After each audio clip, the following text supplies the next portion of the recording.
ជំរាបសួរពុកម៉ែបងប្អូនទាំងអស់គ្នាស្គាល់ផ្លែនេះអត់នេះហើយសម្រាប់បងប្អូនអីស្គាល់ផ្លែហ្នឹងអត់អាហ្នឹងគេហៅថាសាវម៉ាវព្រៃណាអរគ្នាហើយសម្រាប់អាហ្នឹងដែរគឺមានរសជាតិជូរអែមយើងញ៉ាំបុកមួយបងតែអីទៅគឺថាជាតិហ្មងចានេះ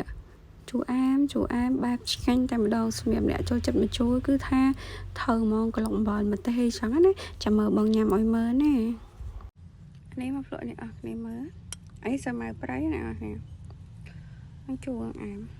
នឹងជូរនឹងអែមញ៉ាំ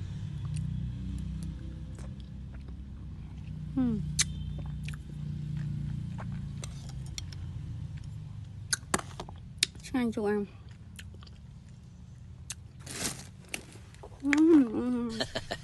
ជូរអែមមែនណាតកូនហៀមផ្អែមញ៉ាំទៅជូរខ្លាំងហើយអស់ហើយ